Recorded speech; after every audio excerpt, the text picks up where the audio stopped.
आगे बढ़ते हैं। ठीक है, नेक्स्ट जो पॉइंट है, अब भद्रा मैंने आपको एक मेन एक इंपॉर्टेंट बता दिया, एक भद्रा और एक मैंने अश्विनी कुमार जो पॉजिटिव वाले, क्योंकि अश्विनी इसलिए बताया क्योंकि वो नक्षत्रों में पहले है, और भद्रा इसलिए बताया क्योंकि वो जो आपके कर्ण होते हैं उसमें भद्रा को थोड़ा मेन इंपॉर्टेंट एक रोल दिया गया है। ठीक है, योग जो है वो आपके 27 होते हैं, वो हम बाद में डिस्कस करेंगे क्योंकि एक लंबा चैप्टर हर, हाँ इतना जरूर है, डेली एक योग होता है, और डेली डेली एक योग होता है, और डेली तकरीबन 27 के आसपास होते हैं आपके मुहूर्त। वो मुहूर्त जो होते हैं वो ब्लेसिंग होती हैं कि किस देव के तरफ से आपको ब्लेसिंग मिल रही है उस पंचांग के थ्रू, कि आपके उस इवेंट में वो हेल्प कर रहा है या नहीं कर रहा है। जैसे मान लीजिए अगर आपका जमीन का काम है, तो जमीन के काम में अगर मंगल देव से रिलेटेड प्लैनेट्स की या देवों की आपको ब्लेसिंग मिल रही है तो वो अच्छे हो जाएंगे। ट्रैवल का काम है और उसमें बाय चांस अगर राहु या फिर यम इस तरह की चीजें आ जाएंगी तो वहां पे दिक्कत परेशानी आ जाएगी। ठीक है, अब नेक्स्ट जो है देवता शुभ या अशुभ, कि देवता जो है वो आपके शुभ हैं, कौन सा देव यहाँ पे हेल्प कर रहा है नहीं कर रहा है वो सब की जानकारी, और जो आप कार्य कर रहे हो वो कार्य किस श्रेणी में आ रहा है ये जानकारी आपको पंचांग में मिलती है जब आप उसको डिटेल में समझते हो। देन उसके बाद उत्तरायण और दक्षिणायन, ये सुना है किसी ने? सूर्य के बारे में कहा जाता है, किसी ने सुना है? बता सकता है जिन्होंने सुना है, पुराने लोग जो है वो इस जानकारी को अच्छे से समझते हैं। सर सूर्य मतलब संक्रांति के दक्षिणायन से उत्तरायण आता है। वो तो मैम डेफिनेशन हो गई, बाकी प्रैक्टिकल लाइफ में आपने कितने लोगों ने सुना है कि जी अभी इस उत्तरायण में चल रहा है तो सनराइज उत्तरायण। हाँ हाँ बोलिए बोलिए। सनराइज उत्तरायण और दक्षिणायन मतलब सनसेट जो होता है वो। नहीं नहीं मैम ऐसे नहीं, नहीं नहीं सर, ये मैम बोल रही हूँ 6-6 महीने का टाइम, ये 6-6 महीने का टाइम होता है। हाँ सर, संक्रांति के बाद वो सन अभी उत्तरायण में मूव हो गया।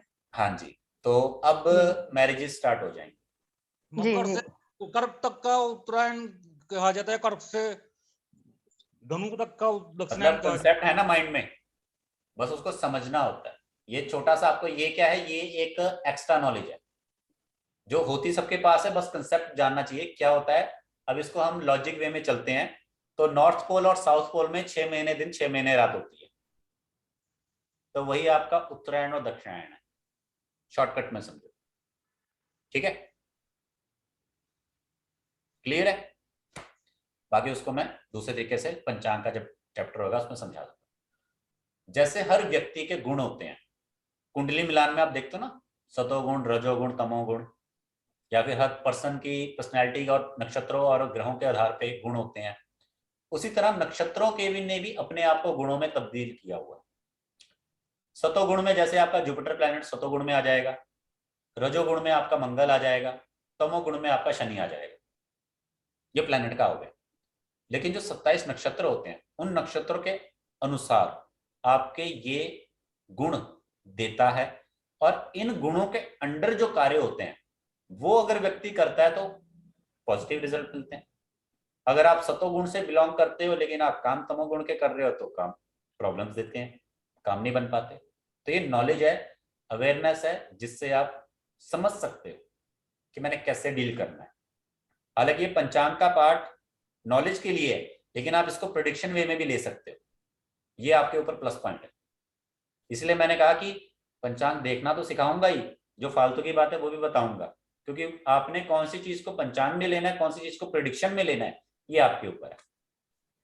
देन उसके बाद जैसे वर्ण व्यवस्था है, जैसे वर्ण व्यवस्था है उसी तरह से नक्षत्रों को वर्ण व्यवस्था में भी विभाजित किया गया है, कि कौन सा नक्षत्र है जो अपने आप को ब्राह्मण की तरह रखेगा। अगर उस नक्षत्र में आप पैदा होते हो या उस नक्षत्र का वो टाइम चल रहा है तो आपको वो कार्य करने चाहिए जिसमें ब्राह्मण की आवश्यकता है। समझ में आया? ये आपको शॉर्ट में समझा रहा हूं, आगे जाके और डिटेल बढ़ती जाएगी, क्योंकि अभी मैं चाहता हूं कि लोड ना पड़े दिमाग पे।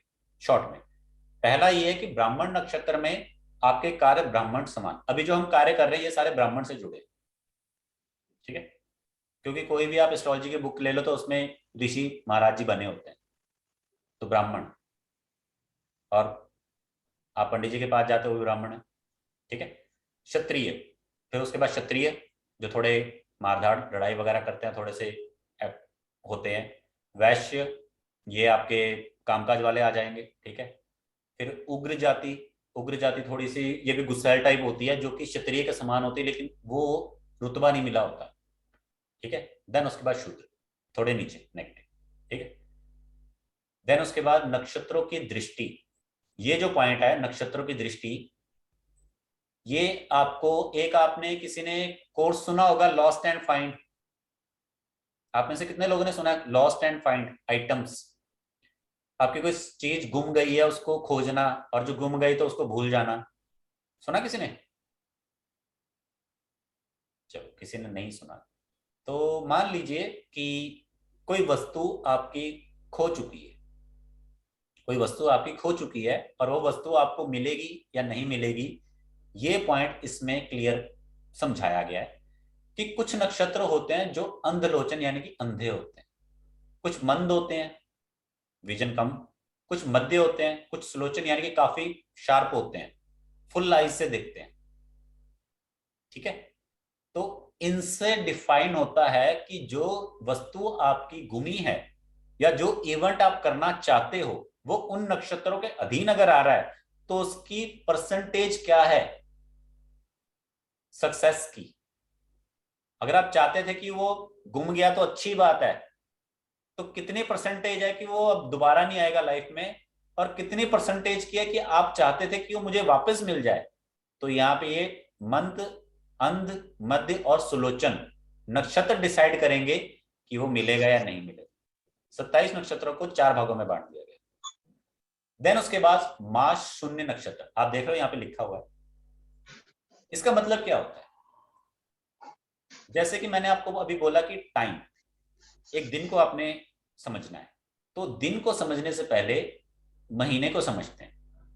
आपको महीने में कुछ दिन बता दिए जाएंगे जो नेगेटिव है, समझिए मेरी बात। जनवरी का महीना हो गया, फरवरी का महीना हो गया, आपको पहले बता दिया जाएगा कि इन जनवरी फरवरी में ये 1, 2 या 3 दिन जो है वो खराब है। तो आपने अपना एक माइंड मेकअप कर लेना कि हाँ महीने के ये 2-3 दिन जो है ये डेंजर वाले हैं, इनसे बच के रहना है। तो कोई भी कार्य जो आप करना चाहते हो उसमें नहीं करना। ये फॉर्मूला है, फॉर्मेट है प्लान करने का, कि जैसे हर बच्चा होता है, आप में से कई लोग होते हैं जो प्लान कर लेते हैं, हाँ मेरी ये 15 अगस्त की छुट्टी है, ये मेरी होली की छुट्टी है, ये फलाने डे की छुट्टी है, प्लान करते हो ना। तो उसी तरह से मंथ में प्लान कर लेना कि हाँ ये डेंजर वाले हैं तो इनसे बच के रहना। तो वो आपको जब मंथ का एक मोटा मोटा पता लग जाता है तो आपको एक प्लान बनाना इजी हो जाता है, ठीक है। उसके बाद प्रत्येक महीने में कुछ नक्षत्र ऐसे होते हैं, पहले तो मैंने आपको डे बता दिए, कुछ डे होते हैं महीने में, फिर उसके बाद कुछ नक्षत्र होते हैं, क्योंकि महीने में हर दिन एक नक्षत्र आएगा और एक महीने में 30 दिन है और 27 नक्षत्र है, तो हर एक की एक बारी तो आनी आनी है, किसी किसी की 2 बारी आ जाएगी। क्यों? क्योंकि 30 में से 27 के पीछे बच गए 3, तो जो सबसे पहले आए थे वो 3 दोबारा आ जाएंगे। तो उन 27 में से कुछ ऐसे हैं जो आदमी के रिजल्ट को 0 कर देते हैं, तो उनका भी ध्यान यहाँ पे रखना जरूरी होता है। एक और चीज मैं जो आप सबको बताना चाहूंगा, आप लोग जो सोचते हो कि आप मुहूर्त निकलवाते हो किसी से और बाद में आपको कहा जाता है कि जी बहुत बढ़िया मुहूर्त है, बहुत बढ़िया, बेस्ट है, ये है वो है, क्या बात है, कितने लोग इस बात पे एग्री करते हैं? कितने लोग इस बात पे एग्री करते हैं कि बहुत बढ़िया मुहूर्त है, ये ऐसा कुछ हमें बताया जाता है, ठीक है। कितने लोग एग्री करते हैं कि हाँ जो वो कहते हैं कि बहुत बढ़िया मुहूर्त है तो वो सच में बहुत बढ़िया होता है? हाँ सर, अग्री तो करते हैं। क्या कभी उसको क्रॉस चेक किया? नहीं। इस बात को ना ध्यान रखना जो अभी आपने बोला है। सेशन एंड होने से पहले मैं आपको बताऊंगा कि मेरे एक क्लाइंट ने एडमिट किया है कि हमने डर के मारे नहीं पूछा, जिस वजह से बाद में जब हमने आपकी नॉलेज के अनुसार चेक किया तो राहु काल में हमसे शुभ कार्य करवाया गया। मेरी इस बात को ध्यान में रखना। नेक्स्ट, अभी तक मैं आपको ये समझा रहा था कि महीने के कौन से दिन हमको छोड़ने हैं, क्योंकि आपको एक फिल्टर पता लग जाएगा ना, कि जैसे आपको छुट्टियों का फिल्टर पता लगता है वैसे आपको छोड़ना क्या क्या है वो पता लग जाएगा। अब रही बात शुभ मुहूर्त की, तो शुभ मुहूर्त क्या होता है? दिन हमेशा अच्छा होता है, सिर्फ आपको नेगेटिव पॉइंट्स को ध्यान रखना होता है। अगर आपकी लाइफ में कुछ नेगेटिव नहीं ना हो रहा तो समझ लो सब अच्छा ही है। आपका आज का दिन अगर बहुत बढ़िया निकल गया ना, कोई झगड़ा नहीं हुआ, किसी से कोई लेना देना नहीं हुआ, कोई आपको हेल्थ इशू नहीं आया, आराम से सोया, आराम से खाया पिया, तो समझ लीजिए आपका दिन बढ़िया है। एग्री? एग्री ना? और वहां पे अगर बाई चांस मान लो कोई पंगा पड़ गया तो आप कहते हो कि दिन बेकार था। यही होता है शुभ समय, कि अगर कोई नेगेटिव चीज नहीं है तो समझ लो सब कुछ ठीक था। और बहुत सारे लोग होते हैं, हाँ जी शादी थी, क्या हुआ, सब कुछ बहुत बढ़िया से हो गया जी, कोई दिक्कत परेशानी नहीं हुई, बहुत बढ़िया है, प्रभु की कृपा है। तो वो शुभ समय नहीं इतना अच्छा होता है। वो क्या होता है, सिर्फ वो नेगेटिव टाइम को थोड़ा सा देख के समझा परखा होता है कि नेगेटिव टाइम नहीं आना चाहिए, और वो शुभ है या नहीं है ये बाद में चेक किया जाता है। सबसे पहला पॉइंट ये होता है कि नेगेटिव नहीं होना चाहिए, उसके बाद आपने देखना है कि वो शुभ में आ भी रहा है या नहीं, क्योंकि जरूरी नहीं है कि आप जो शुभ समय बताओ वो सामने वाला उसके साथ एग्री भी करे, क्योंकि आपके खुद के बहुत सारे झमेले होते हैं कि जी हमने ये वाला फंक्शन है, वो वाला है, अलाना फलाना बथेरी चीज, ठीक है।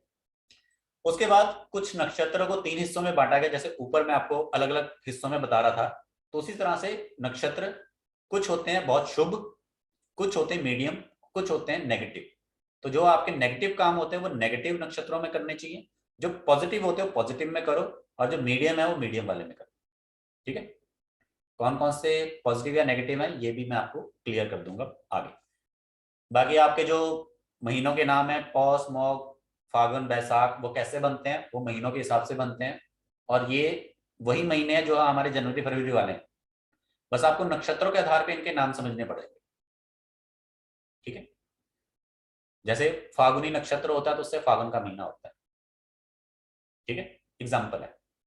देन उसके बाद आपका आ जाता है होरा क्या होती है। अब नक्षत्र आ रहे हैं, पंचांग आ रहा है, तो होरा भी आ रही है। होरा क्या होता है? एक्चुअल में होरा एक टाइम ड्यूरेशन होती है, ठीक है। होरा क्या होती है? एक टाइम ड्यूरेशन होती है। सभी ग्रह अपनी अपनी होरा चलाते हैं, सभी ग्रह अपनी अपनी होरा चलाते हैं, रोज चलाते हैं, ठीक है। और होरा के आधार पे क्या है, 30 मुहूर्त होते हैं टोटल। अब मुहूर्त कितने का होता है इसको फाइंड करना है, तो 24 घंटे हमारे टोटल हैं, उसको आप 30 से भाग कर दो, मतलब कि 30 से आपने भाग करना है 24 को, तो आपको निकल के आ जाएगा एक होरा का टाइम ड्यूरेशन कितना होता है। नॉर्मल सी बात है, 1 घंटे से कम निकलेगा और आधा घंटे से ज्यादा निकलेगा। अब ये आपके ऊपर है कि थोड़ा कैलकुलेशन लगाओ, दिमाग चलाओ, ताकि आपको पता लगे कि होरा का टाइम ड्यूरेशन क्या है, ठीक है। और 9 ग्रहों की सबकी होरा होती है, ये आगे पीछे करके अपनी चलाते रहते हैं, क्योंकि गोचर और प्लैनेट्स और पंचांग 9 ग्रहों से ही मिलकर चल रहा है, सब अपने अपने पार्ट प्ले करते हैं, ठीक है। अब ये इसकी जरूरत कहां पड़ती है? इसकी जरूरत वहां पे पड़ती है जब आपको कहा जाता है कि आपको फलाना रत्न धारण करना है या आपको फलानी रेमेडी करनी है। और मैंने क्या कहा कि 9 ग्रह अपना टाइम सर्कल चलाते रहते हैं आगे पीछे रोजाना, तो अगर आपने अपनी रेमेडी उस प्लेनेट के अंडर की है तो वो आपको फ्रूटफुल रिजल्ट देगी, बेस्ट। लेकिन अगर आपने अपनी रेमेडी या स्टोन उस प्लेनेट के एंटी प्लेनेट के अंडर कर दी तो वहां पे आपको रिजल्ट इतना अच्छा मिलने के चांस नहीं बनते। जैसे मान लो, समझ लो आपकी पड़ोसन से आपकी नहीं बनती, आपकी पड़ोसन से नहीं बनती, और आपका बच्चा जो है थोड़ा लेट हो गया और जाके पड़ोसन के यहाँ जाके बैठ गया, तो पड़ोसन का गुस्सा आप बच्चों पे उतारोगे ना, नॉर्मल सी बात है। अरे जिसको नहीं लग रहा कि नहीं मैं तो पड़ोसन को ही गालियां दूंगी, वो भी बता सकता है, कोई दिक्कत नहीं, मैं कहावत या फिर मुहावरा वाक्य बदल दूंगा, किसी दूसरे तरीके से समझा दूंगा। अगर मान लो किसी पर्सन से आपकी नहीं बनती और आपका जो बच्चा है वहां जाके बैठ जाता है, तो आप अपने बच्चे का गुस्सा उसी पर निकालो, बच्चे का गुस्सा निकालोगे, बच्चे पर निकालोगे ना। 10 में से 9 लोग निकालेंगे, क्यों गया? जबकि तेरे को पता है तो रुक नहीं सकता था, तेरा घर ये, तो वहां क्यों गया? तो यहाँ पे बच्चा कौन है? आप खुद। पड़ोसन कौन है? वो नेगेटिव ग्रह। और आपकी अम्मा कौन है? जो आप रेमेडी कर रहे थे। समझ में आ गई?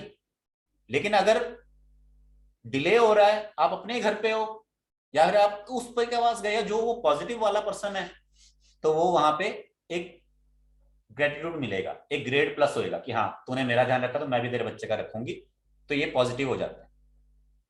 समझ में आया? कई बार ये होता है ना, सब कुछ तो सही था, फिर रिजल्ट गलत क्यों मिल रहा है? क्योंकि हम करंट को नहीं ध्यान में देते। करंट को हम ध्यान नहीं देते। कई लोग होते हैं, मान लीजिए आपने बहुत अच्छी पढ़ाई की है, आपने बहुत अच्छे अपने प्रिपेयर नोट्स बना लिए, सब कुछ अच्छा है, लेकिन ओवर कॉन्फिडेंस या अच्छी डाइट ना लेने की वजह से एग्जाम से पहले आपको चक्कर आ गए, तो करंट खराब होने की वजह से सारी मेहनत बेकार हो जाती है।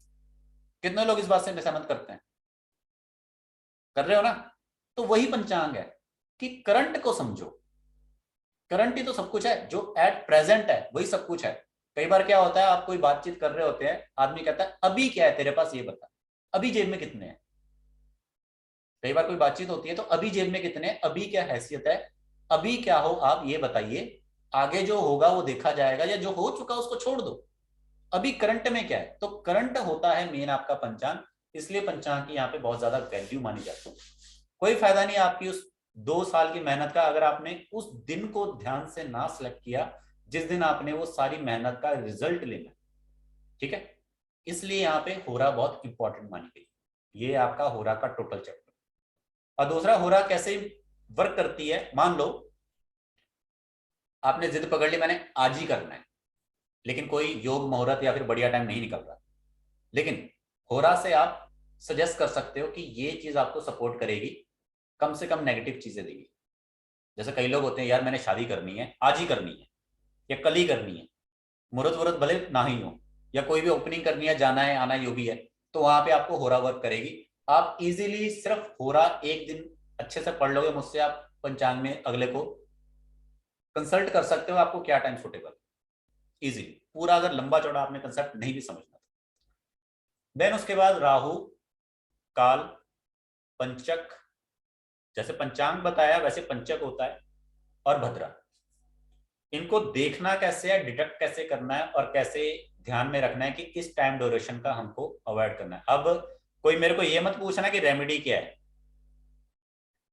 अब रेमेडी अगर कोई पूछ रहा है तो फिर मैं एक क्वेश्चन पुट करना चाहता हूं कि आप में से जिनके भी घरों के आसपास कोरोना पॉजिटिव लोग हैं, तो उनको मैं ये पूछना चाहता हूं कि रेमेडी क्या है, बताइए जरा। होम आइसोलेशन, वो तो उसकी है ना, आपकी क्या है? To avoid that person. हाँ, तो यहाँ भी वही रेमेडी है। ठीक है, जब साफ साफ मैंने बोल दिया है कि ये राहु काल है, ये पंचक है, ये भद्रा है, तो फिर रेमेडी क्यों मांग रहे हो? अवॉइड करो उसको। अगर आपकी नदी में उफान है, आपकी नदी में तूफान है, बाढ़ आई हुई है, तो कितनी मजबूत नाव लेके उतरोगे रेमेडी के नाम पे? वेट करोगे ना? वेट करनी चाहिए कि नहीं करनी चाहिए? अगर आप मुंबई साइड के हो तो आप बारिश का वेट नहीं करोगे, लेकिन अगर आप नॉर्थ साइड के हो तो आपने कहना था जब तक बारिश नहीं रुकती तब तक पकौड़े बनाओ, जब बारिश रुक जाएगी तब हम खा पी के जाएंगे। लेकिन जो साउथ के होते हैं या फिर मुंबई साइड के होते हैं, उनको कोई मतलब नहीं होता चाहे बारिश आ रही है चाहे नहीं आ रही है, उन्होंने तो साथ में अपना छाता और रेनकोट लेके चल रहे होते हैं। ये मैंने प्रैक्टिकली देखा है वहां के लोगों को। ठीक है, क्योंकि वो लोग ज्यादा बिजी होते हैं, और जो नॉर्थ के लोग होते हैं ना वो इतने बिजी नहीं होते। दिल्ली के फिर भी थोड़े बिजी होते हैं क्योंकि उनकी लाइफ थोड़ी स्ट्रगलिंग है, क्योंकि दिल्ली में ट्रैवल ज्यादा है, मुंबई में भी ट्रैवल ज्यादा है और वो भी स्ट्रगलिंग है। लेकिन जो बाकी की कंट्रीज हैं, स्टेट्स हैं, पंजाब हो गया, हरियाणा हो गया, यूपी के हो गए, वो थोड़े आराम परस्त हैं। वो बारिश के टाइम पे इतना ज्यादा नहीं सोचते, तो वो आराम से उसको डिले करने में एग्री करते हैं। ठीक है, देन उसके बाद ये आपका कुछ ये आपके नक्षत्र आते हैं, इनकी जो जानकारी है वो आपको पीडीएफ में मिल जाती है।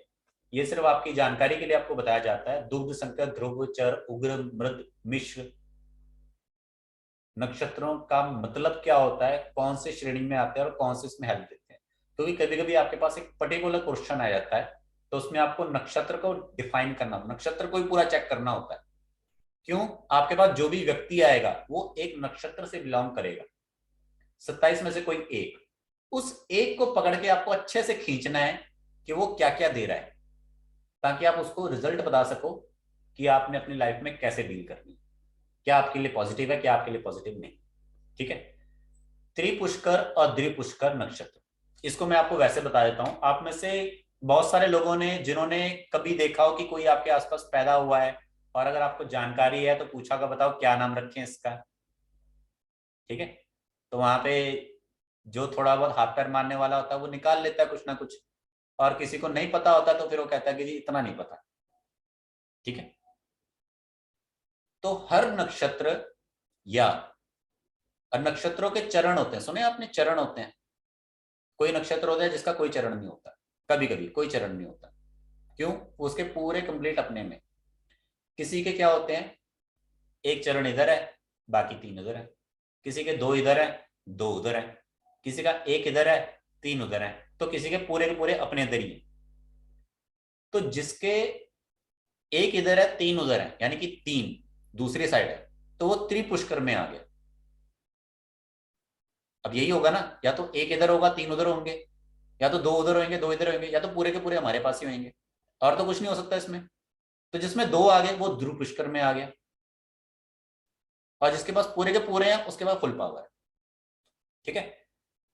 तो त्रिपुष्कर और द्विपुष्कर क्या होता है कि ये बहुत ही अच्छे शगुन होते हैं एक तरह से, इनका यूज करना चाहिए, लेकिन बस आपको पता होना चाहिए कि मैंने यूज किस में करना है। क्योंकि ऐसा नहीं है कि ये अगर योग बन रहा है तो बस यूज कर लो, क्योंकि ये अपने साथ एक रीजन लेके आते हैं कि इन रीजनों में ही आप इसका यूज कर सकते हो पॉजिटिवली। मेन पॉइंट जो है वो मैं आपको समझा देता हूं। अगर कोई आदमी द्विपुष्कर में, जब द्विपुष्कर उसमें कोई इवेंट करता है, कोई भी इवेंट करता है, तो वो इवेंट 2 टाइम होने के चांस बन जाते हैं। अब ये आपके ऊपर डिपेंड करता है आप वो इवेंट पॉजिटिव में कर रहे हो या नेगेटिव में कर रहे हो। और अगर आप उसको त्रिपुष्कर में करते हो तो वो इवेंट लाइफ में 3 बार होने के चांसेस क्रिएट हो जाते हैं।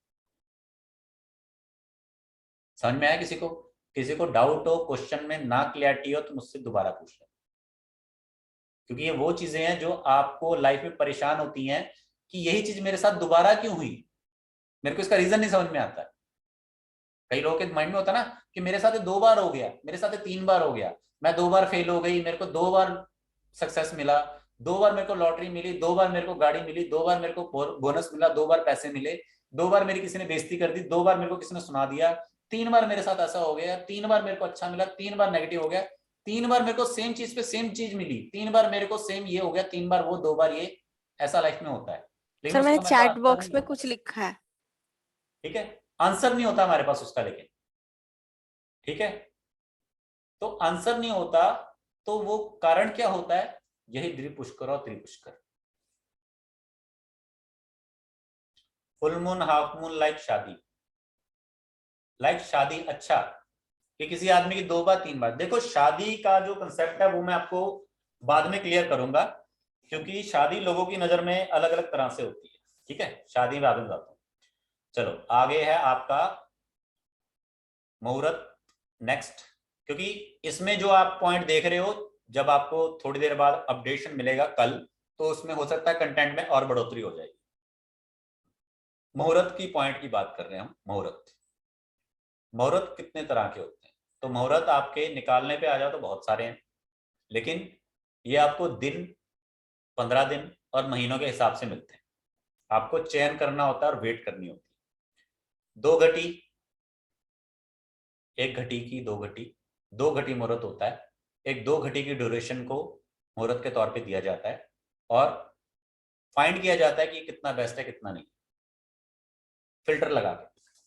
देन उसके बाद चौघड़िया, अभिजीत मुहूर्त, जो कि आप सबने, बहुत लोगों ने सुना होता है कि अभिजीत मुहूर्त में कोई भी कार्य कर दो, लेकिन अभिजीत मुहूर्त अपने आप में होता तो शुभ है, लेकिन उसमें भी कभी कभी अशुभता आ जाती। तो अगर आपको अभिजीत मुहूर्त से बेस्ट मुहूर्त कोई मिल रहा हो तो आपको उसको सिलेक्ट कर लेना चाहिए। नहीं तो मोस्टली तो पंडित लोग कहते हैं कि जी सुबह हमारी पूजा का टाइम होता है, 10 बजे के बाद हम फ्री होते हैं, आपके पास पहुंचते पहुंचते हमें 11:30 बज जाएंगे और 12 बजे अभिजीत मुहूर्त शुरू हो जाता है तो पूजा कर देते हैं, काम नहीं बेड़ा। प्रैक्टिकली यही होता है जिन लोगों ने पूजा पाठ करवाया होगा। ठीक है, सुबह के टाइम पे कोई आएगा नहीं, 10 बजे के बाद वो चलेंगे या 11 बजे के बाद वो चलेंगे।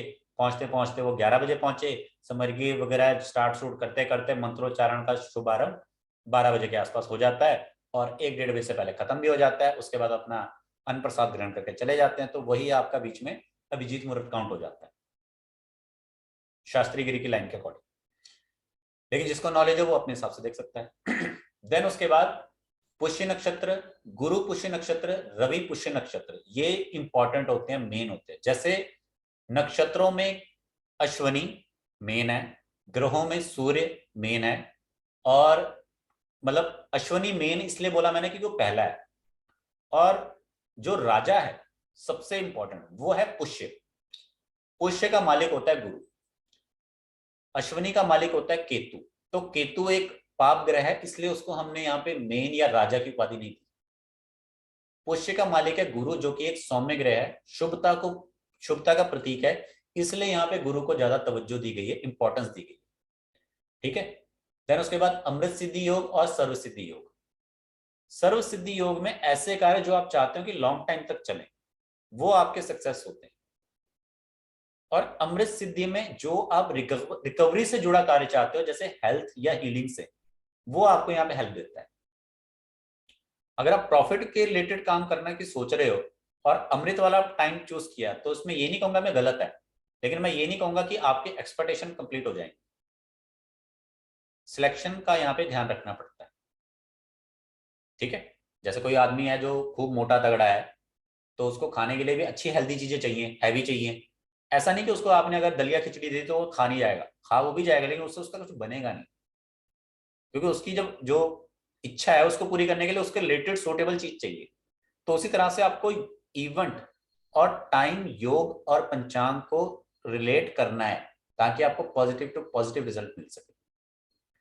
देन उसके बाद जो मेन आपका मेन टॉपिक होता है कि हमने गाड़ी लेनी, ये लेनी, वो लेनी, वो सब चीजें। ठीक है, तो उसके लिए क्या होता है आपको गाड़ी लेनी है, गाड़ी के लिए आप मुहूर्त देखते हो। आपको जमीन लेनी है, जमीन के लिए आप मुहूर्त देखते हो। शुरुआत करनी है, उसके लिए मुहूर्त देखते हो। मकान लेना, उसके लिए मुहूर्त देखते हो। कोई भी खरीद बेच करनी है, खरीद बेच से मतलब क्या है, शुभ कार्य।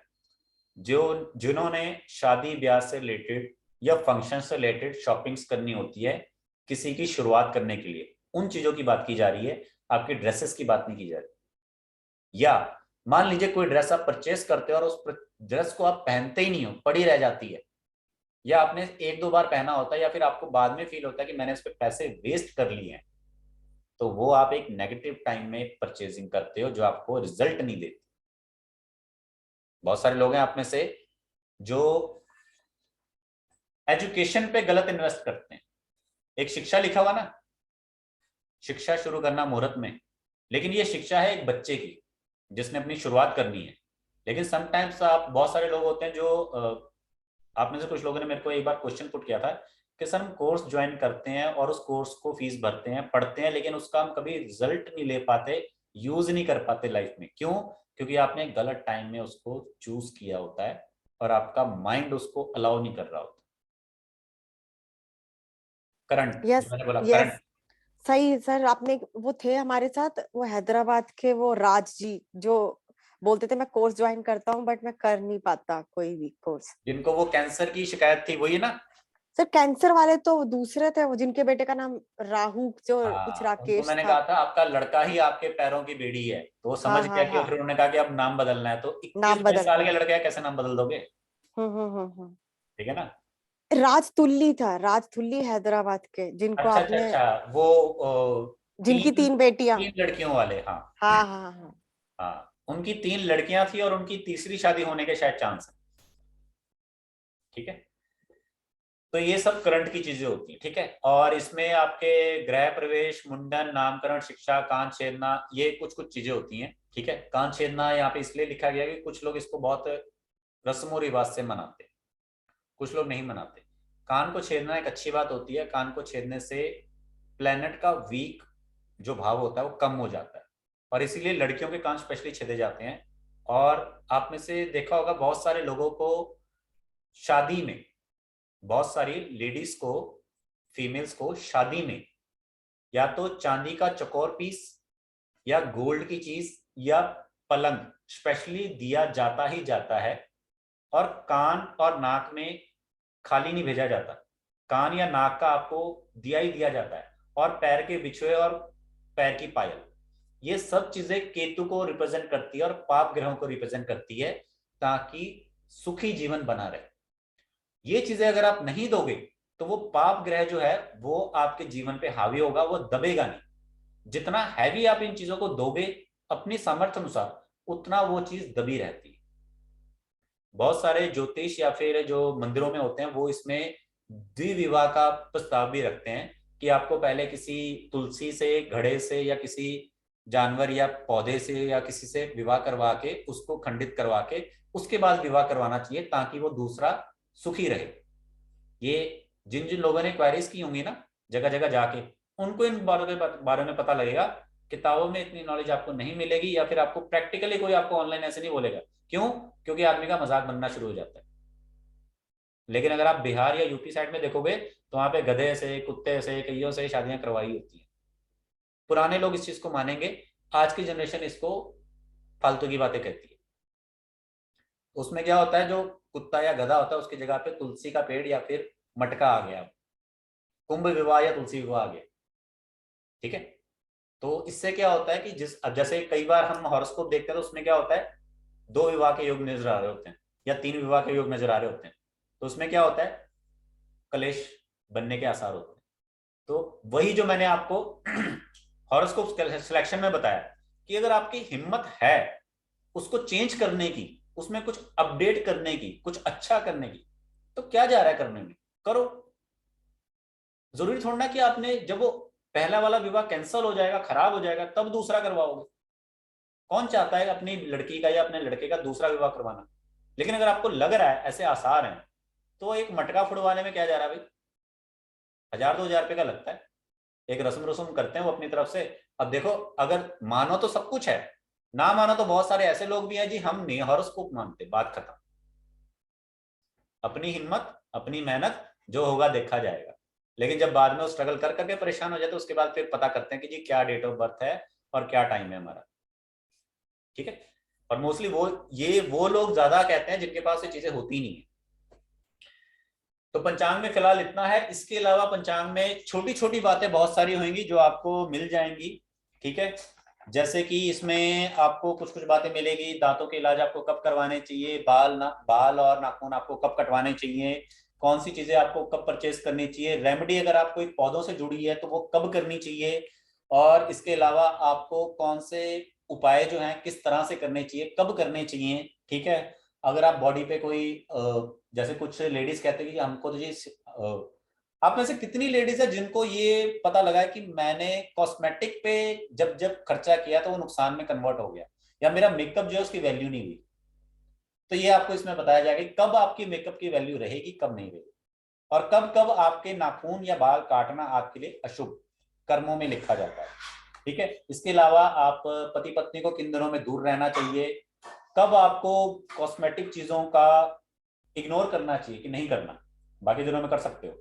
ठीक है, इसके अलावा जो आपने रेमेडीज करनी है वो आपको किस किस समय में करनी चाहिए जो आपको ज्यादा अच्छे रिजल्ट दे सके, क्योंकि क्या होती है छोटी छोटी चीजें आप ध्यान नहीं करते।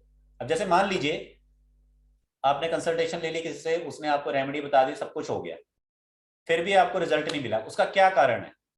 उसका सेम वही कारण है कि आप बीमार हुए और आपने डॉक्टर से कंसल्टेशन ली, उसने आपको दवाई दे दी, लेकिन आपको दवाई कंज्यूम कैसे करनी है वो तरीका नहीं समझ में आया, आपने पूछा नहीं, तो वो दवाई रिजल्ट नहीं देती। आप खाली पेट दवाई खा लो, आपको रिजल्ट मिलेगा दवाई का? आप जानते हो, आप यहाँ पे बर्गर पिज्जा ठूस के दवाई बीच में खा जाओगे तो रिजल्ट मिलेगा? आप समझदार हो तो आप तो यही कहोगे ना, मैंने तो दवाई खाई है, असर नहीं आया, डॉक्टर की गलती है। वही चीज आप एस्ट्रोलॉजी में क्या कहते हो, मैंने तो रेमेडी की है, असर नहीं आया, तेरी गलती है, तुमने रेमेडी सही नहीं दी। तो चीजों को समझना होता है, सब कुछ सामने वाले पे नहीं डाल देना होता है, कुछ अपने ऊपर भी होता है।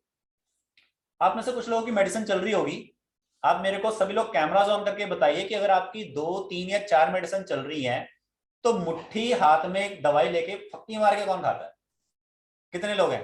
हैंड रेज कीजिए, बुरा मानने वाली बात नहीं, मैं आपको कुछ गाइड करना चाहता हूं। कितने लोग हैं जो सीधा दवाइयां साथ में लेते हैं जितनी भी हैं और ऐसे किया और गड़ गड़ गड़ गड़ जयराम जी। कितने लोग हैं? मैं तब आपको कुछ बताना चाहता हूं और आप इसको अप्लाई करना लाइफ में और देखना कि आपकी दवाइयां आपको रिजल्ट दे रही हैं या नहीं दे रही। कम से कम आपको शायद 15 दिन तो रिजल्ट एक बार ट्राई मारना पड़ेगा। कितने लोग हैं? एक रत्ना मैम है, एक राकेश जी हैं, और कोई है जो दवाई खा रहा है बेचारा? ठीक है, ऐसी दवाइयां जो आपको बस लग गई हैं, आपको बस मजबूरन खानी पड़ रही हैं, या फिर कभी कभी क्या होता है कि हम हफ्ते में दवाई लेते ही लेते हैं। दो तरह के मरीज हैं यहाँ पे, दो तरह के नहीं, तीन तरह के। पहला वो जो रेगुलर ले रहा है, डेली ले रहा है, जिसको पता मैंने लेनी लेनी। दूसरा वो जो चंद्रमा की तरह ले रहा है, घटते बढ़ते, कभी ले भी ली कभी नहीं ली। ठीक है। तीसरा वो जिसको बाई चांस लेनी पड़ती है, लेकिन लेनी वही पड़ती है, स्पेसिफिक दवाई। जैसे कई लोग होते हैं ना, हर बार उनको खांसी लगती है, हर बार वही कैप्सूल लेना उन्होंने मॉक्सिन का। कई बार किसी को कोई पेट खराब हो गया, हर बार उन्होंने वही निमोसलाइड वाली लेनी है। कई लोगों को वो गले का हो गया तो हर बार उन्हें रिलेंट लेनी है, दवाई वही लेनी है। वो दवाई उनका पीछा नहीं छोड़ती, भले 15 दिन बाद बारी आए या महीने बाद बारी आए। तो वो आप पंचांग में गड़बड़ी करते हो, जिस वजह से वो चीज दोबारा आ जाती है, रिपीट। जो मैंने आपको कहा था ना, द्विपुष्कर त्रिपुष्कर, तो वो चीज इवेंट को 2 बार 3 बार करवाता है। ठीक है। और जो आप नेगेटिव टाइम पे उस चीज से जुड़ा कार्य करते हो, वो आपको एसिडिक देता है और उस चीज को मजबूर कराता है। अब जो लोग दवाई ले रहे हैं फक्की मार के, 3 या 4 गोलियां खा रहे हैं, तो उन लोगों से मेरा एक छोटा सा क्वेश्चन है, क्योंकि मैं आपको इस तरह से समझाना चाहता हूं ताकि आपके दिमाग में घुस जाए। मान लो आपके पास खाने के टेबल पे जब खाना आता है, उसमें रोटी भी है, सब्जी भी है, दाल भी है, सलाद भी है, ठीक है, और बीच में आप एक आधी और आइटम डाल दो, अचार भी डाल दो। तो कितने लोग हैं जो सबको मिक्स करके खाते हैं, और कितने लोग हैं जो सिलेक्टेड एक एक करके खाते हैं? बताइए, जवाब दीजिए। कितने लोग हैं जिसमें दाल, सब्जी, रोटी, अचार और पापड़, जो भी आइटम है, उस सबको इकट्ठा करके एक अपना वो बनाया, पाउट सा, जो भी गप्पा होता है या जो भी आप कहते हो, और मुंह में डाला? कितने लोग ऐसे करते हैं? या कितने लोग हैं जो सब्जी को सब्जी की तरह खाते हैं, दाल को दाल की तरह, या अचार को अचार की तरह? एक एक करके। एक एक करके कितने लोग हैं जो इकट्ठा खाते हैं? मिक्स करके, मैं तो मिक्स करके खाती हूँ। हाँ, देखो मिक्स करके खाते हैं। देखो, बुरा मानने वाले क्या होगा, उन्होंने एक्सेप्ट कर लिया। और जो मिक्स करके खाता है, बताओ राकेश जी, आप मिक्स करके खाते हो, अकेले अकेले खाते हो? सिलेक्टेड। सिलेक्टेड, सिंगल सिंगल खाते हैं। और yes. और बताओ, जो सिंगल सिंगल खाता है, जो मिक्स करके खाता है? और अब एक छोटी सी प्रेडिक्शन है, छोटी सी प्रेडिक्शन है, किसी पे भी अप्लाई करके देख लेना। जो इकट्ठा खाएगा उसके अंदर मोटापा आएगा, जो सिंगल सिंगल खाएगा उसके अंदर मोटापा जल्दी नहीं आएगा, वो अपनी बॉडी को फिट रख पाएगा। क्योंकि सिंगल सिंगल खाने से न्यूट्रिशन मिलता है बॉडी को। हमारी बॉडी समझती है कि हम क्या खा रहे हैं, लेकिन जब इकट्ठा आता है तो वो खुद कंफ्यूज हो जाती है कि करना क्या है, किसको हजम करना है, किसको कम है। अब एक बात बताओ, आपके कढ़ाई में या कुकर में सब्जी, दाल, खीरा, मतलब सब कुछ अगर मैं डाल के गैस ऑन करूं, तो वो बेचारा कंफ्यूज नहीं हो जाएगा मेरे को पकाना क्या है? जब आपने पकाया अलग अलग, तो खा अलग क्यों नहीं रहे, इकट्ठा क्यों कर रहे हो? अब चलो ठीक है, ये तो खाने की बात हुई। ये थोड़ा सा कईयों को, कई कहेंगे नहीं मेरे को तो मिक्स अच्छा लगता है, वो अच्छी बात है। कई बार मैं भी क्या करता हूँ, आलू की बाइट ली, उसके ऊपर थोड़ी सी दाल डाल ली और खा लिया, और उससे पहले क्या, थोड़ा सा अचार लगा लिया, तो टेस्ट में अच्छा लगता है। अब इसी चीज को अगर आप उसमें क्या बोलते हैं, नूडल मंचूरियन में डाल लो, तो नूडल मंचूरियन और दाल और सब्जी, इसको कौन मिक्स करके खाएगा भी? तो उसी तरह से जब आप खाने की चीजों को अलग अलग करके खाते हो ताकि उसका स्वाद ले सको, उसकी न्यूट्रिशन ले सको, उसी तरह से मेडिसिन को भी आपको अलग अलग करके लेना चाहिए, ताकि आपका माइंड और बॉडी एक्सेप्ट करे कि मैं उस मेडिसिन से क्या ऑब्जर्व करना चाहती हूँ। लेकिन जब आप इकट्ठी लेते हो ना, तो वो ऑब्जर्व करने के बजाय सीधा आपके पेट में जाती है और बाद में फ्लश आउट हो जाती है। और उससे सबसे पहला कारण और सबसे गलत चीज क्या होती है कि आपकी बॉडी एडिक्ट हो जाती है उस चीज की, मैं अब यूज टू हो गई हूं कि हाँ ये आएगी दवाई और जाएगी और खत्म, आएगी और जाएगी। आप में से कितने लोग हैं जो कहते हैं कि जी वही गोली बार बार खा के मेरे को फर्क नहीं पड़ता, सर दर्द हुआ है, डिस्प्रिन ली, आज ली, 2 दिन बाद फिर ली, 3 दिन बाद फिर ली, अब फर्क नहीं आ रहा, खा ली गोली फिर भी दर्द गायब नहीं हुआ। कितने लोग हैं? ऐसा होता है ना आपके साथ? किसी किसी के साथ होता है। फिर आपको क्या होता है, मेडिसिन बदल के देनी पड़ती है, इसीलिए अल्टरनेट मेडिसिन बहुत सारी चलती हैं। सर दर्द एक ही है लेकिन उसकी 10 मेडिसिन है, क्यों? इसीलिए क्योंकि आपका ब्रेन और आपकी बॉडी यूज टू हो जाती है, उसको एक्सेप्ट कर लेती है कि हाँ करना है। इसका एग्जाम्पल, जो लोग जिम करते हैं या जो लोग कोई भी मेहनत वाला काम करते हैं, तो आपकी बॉडी को पता है कि मैंने 8 पुशअप मारने हैं, 10 पुशअप मारने, तो उसके बाद ही वो कहती है कि मैं थक गई हूं, उससे पहले कर लेती है। अब जैसे मान लीजिए आप किचन का काम कर रहे हो, तो पता है जब तक आटा पड़ा तब तक थप तक करी, यानी रोटी बनती रहेगी, चाहे दर्द हो भी रहा हो चाहे नहीं भी हो रहा हो। जैसे ही रोटी खत्म हो जाएगी उसके बाद अचानक से थकान आ जाएगी, लेकिन जब तक बन रही है तब तक थकान नहीं आएगी। क्यों? वो माइंड में एक सिग्नल होता है, यूज्ड टू। इस साइकोलॉजी चीज को अगर आप समझ लेते हो तो आप जीवन में अपने आप को ऊपर ला पाओगे अपने आसपास के जी जंजाल से। लेकिन अगर आप नहीं समझ पाओगे तो जो कुछ आपने आज तक अर्जित किया वो भी आपका स्टक हो जाएगा। समझा? सर मेरा ना स्टक हो गया है। हाँ, चलिए फिलहाल आज के लिए